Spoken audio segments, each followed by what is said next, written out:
জন D Rockefeller একসময় বিশ্বের সবচেয়ে ধনী ব্যক্তি ছিলেন, বিশ্বের প্রথম কোটিপতি। 25 বছর বয়সে তিনি মার্কিন যুক্তরাষ্ট্রের বৃহত্তম তেল শোধনাগারগুলির একটি নিয়ন্ত্রণ করেছিলেন। 31 বছর বয়সে তিনি বিশ্বের বৃহত্তম তেল শোধক হয়ে উঠেছিলেন। 38 বছর বয়সে তিনি মার্কিন যুক্তরাষ্ট্রে পরিশোধিত তেলের 90% কমান্ড করেছিলেন। 50 বছরের মধ্যে তিনি দেশের সবচেয়ে ধনী ব্যক্তি ছিলেন।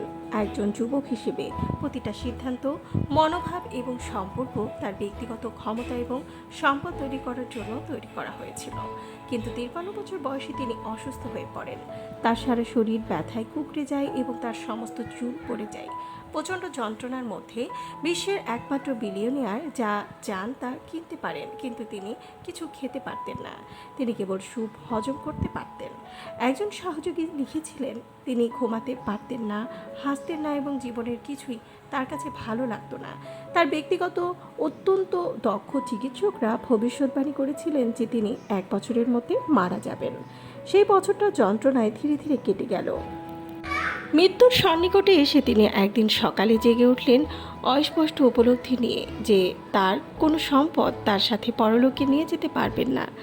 যে মানুষটি ব্যবসার জগৎকে নিয়ন্ত্রণ করতে পারে, সে হঠাৎ বুঝতে পেরেছিল যে সে তার নিজের জীবনের নিয়ন্ত্রণে নেই। তখন তিনি একটা সিদ্ধান্ত নেন। তিনি তার অ্যাটর্নি, হিসাবরক্ষক এবং ব্যবস্থাপকদের ডেকেছিলেন আর ঘোষণা করেছিলেন যে তিনি তার সম্পদগুলি হাসপাতাল, গবেষণা আর দাতব্য কাজে ব্যবহার করতে চান। জন ডি রকফেলার তার ফাউন্ডেশন প্রতিষ্ঠা করেন। এই নতুন ফাউন্ডেশনটি অবশেষে পেনিসিলিন আবিষ্কারের দিকে পরিচালিত করে, ম্যালেরিয়া, যক্ষ্মা এবং ডিপথেরিয়ার নিরাময়ে ভূমিকা রাখে। রকফেলারের গল্পের সবচেয়ে আশ্চর্যজনক অংশ হলো যে মুহূর্তে তিনি তার সমস্ত উপার্জনের একটি অংশ ফিরিয়ে দিতে শুরু করেছিলেন, তার শরীরের রসায়ন এত উল্লেখযোগ্যভাবে পরিবর্তিত হয়েছিল যে তিনি সুস্থ হতে শুরু করলেন। সবাই মনে করেছিল তিনি 53 বছর বয়সে মারা যাবেন, কিন্তু তিনি 98 বছর পর্যন্ত বেঁচে ছিলেন। রকফেলার কৃতজ্ঞতা শিখেছিলেন এবং তার সম্পদের বেশিরভাগ অংশ ফিরিয়ে দিয়েছিলেন। এটাই হয়তো তাকে সুস্থ করে তুলেছিল।